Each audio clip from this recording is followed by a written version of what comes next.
کے لیے بھی کوشش اور دعا کرتا ہے۔ ہر وہ شخص جو اللہ تعالیٰ سے صراط مستقیم پر قائم رہنے کی دعا کرتا ہے، وہ خدمت دین کی خواہش میں بھی ہر روز پڑھتا ہے اور خالص ہو کر خدمت دین کرنے والا ہوتا ہے، اور نہ صرف خواہش میں پڑھتا ہے بلکہ اس کے لیے ہر وہ عمل،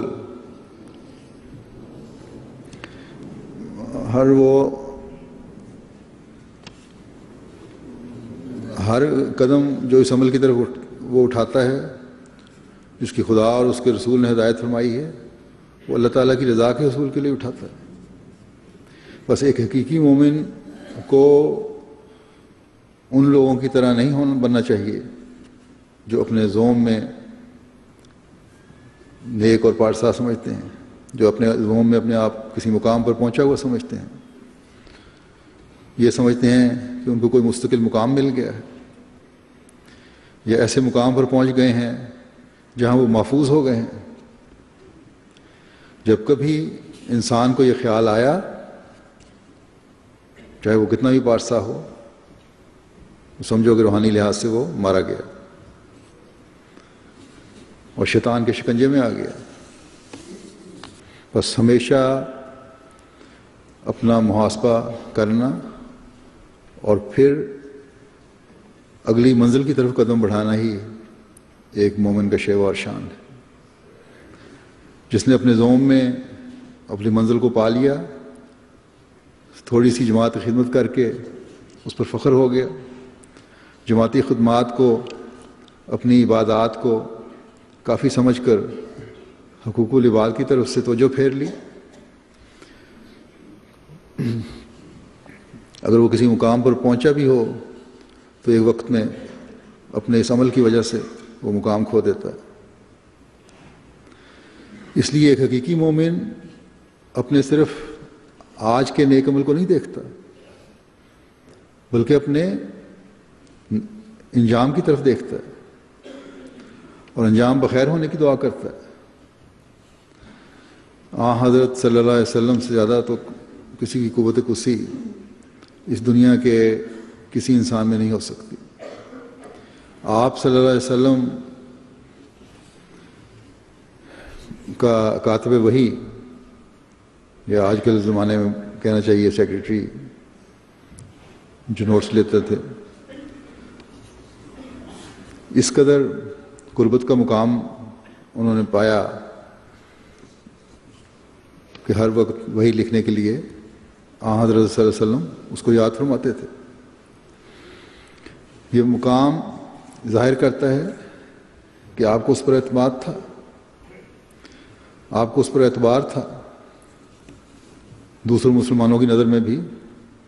عبداللہ بن ابی کاتب وحی کا مقام یقیناً ہوگا کہ وہ حضرت صلی اللہ علیہ وسلم کی وحی لکھتا ہے، لیکن انجام کیا ہوا؟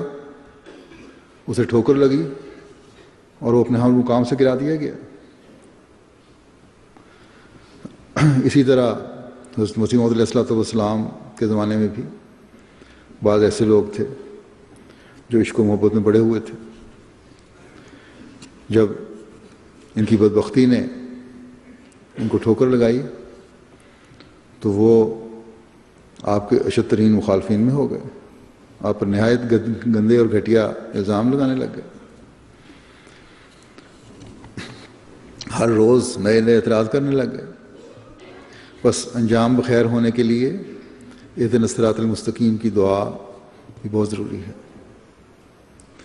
اس پر غور کریں اور پڑھیں۔ حضرت مسیح موعود علیہ السلام ایک جگہ فرماتے ہیں، انسانی زندگی کا مقصد اور غرض صراط مستقیم پر چلنا اور اس کی طلب ہے، جن کو ان الفاظ میں بیان کیا گیا ہے کہ اہدنا الصراط المستقیم صراط الذین انعمت علیہم، کہ یا اللہ ہم کو سیدھی راہ دکھا ان لوگوں کی جن پر تیرا انعام ہوا۔ یہ وہ دعا ہے جو ہر وقت، ہر نماز اور ہر رکعت میں مانگی جاتی ہے۔ اس قدر اس کا تکرار ہے، اس قدر اس کا تکرار ہی اس کی اہمیت ظاہر کرتا ہے۔ ہماری جماعت یاد رکھے، آپ فرماتے ہیں ہماری جماعت یاد رکھے، یہ معمولی سی بات نہیں ہے، اور صرف زبان سے طوطے کی طرح ان الفاظ کا رٹ دینا اصل مقصود نہیں ہے، بلکہ یہ انسان کو انسان کامل بنانے کا ایک کارگر اور خطا نہ کرنے والا نسخہ ہے، جسے ہر وقت نصب العین رکھنا چاہیے اور تعویذ کی طرح مد نظر رہے۔ آپ نے فرمایا کہ اس سے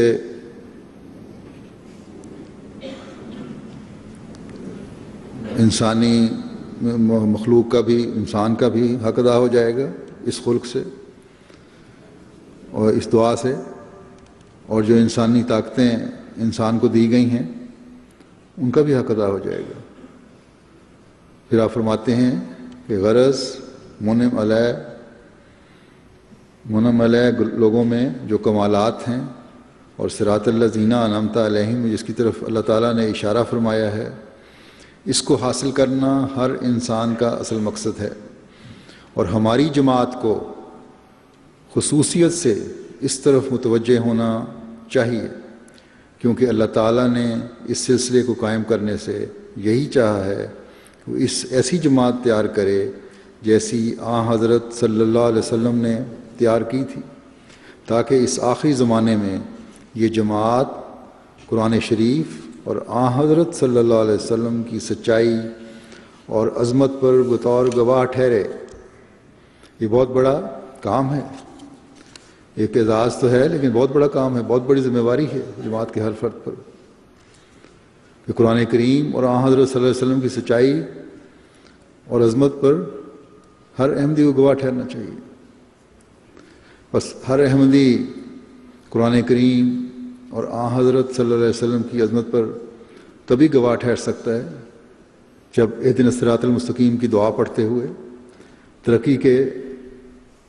مدارج طے کرتا جائے اور انعام یافتہ لوگوں کے معیار حاصل کرتا چلا جائے، قرآن کریم کی تعلیم کے ہر پہلو کو اپنی زندگی کا حصہ بنا لے، حضرت صلی اللہ علیہ وسلم کے اسوے پر عمل کرنے کی کوشش ہو۔ بس یہ مدارج حاصل کرنے کے لیے ہم نے کوشش کرنی ہے، اور جب ہم یہ کوشش کریں گے تو حقیقت میں اہدنا الصراط المستقیم کے مضمون کو سمجھنے والے ہوں گے، اور حضرت مسیح موعود علیہ الصلوۃ والسلام کی بعثت کے مقصد کو بھی پورا کرنے والے ہوں گے۔ ورنہ یہ دعا بھی جیسا کہ حضرت مسیح موعود علیہ الصلوۃ والسلام نے فرمایا ہے کہ طوطے کی طرح رٹے ہوئے الفاظ ہو جائیں گے۔ حضرت مسیح موعود علیہ الصلوۃ والسلام نے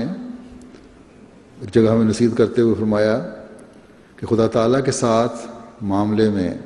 اگر کوئی حصہ کھوٹ کا ہوگا تو اس قدر ادھر سے بھی ہوگا، یعنی اگر کھوٹ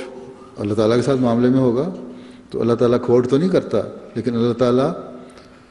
اس کھوٹ کو سمجھتا ضرور ہے، اس لیے تمہیں جو تم سمجھتے ہو کہ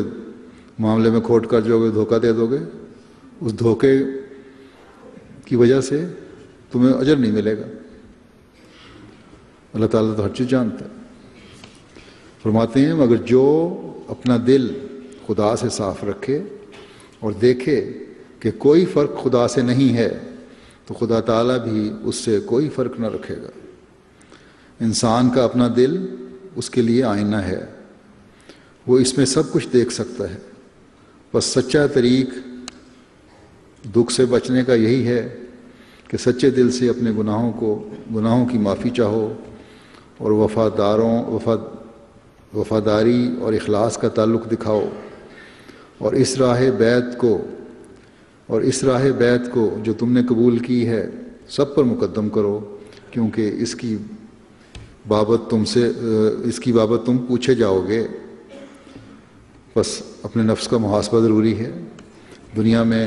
اربوں مسلمان ہیں، اہدنا الصراط المستقیم کی دعا پڑھتے ہیں، لیکن کیونکہ طوطے کی طرح رٹے ہوئے الفاظ پڑھنے والا معاملہ ہے، اس لیے نمازوں کے بعد فتنہ و فساد کی طرف ہی توجہ ہوتی ہے ان کی۔ بعض کے منہ سے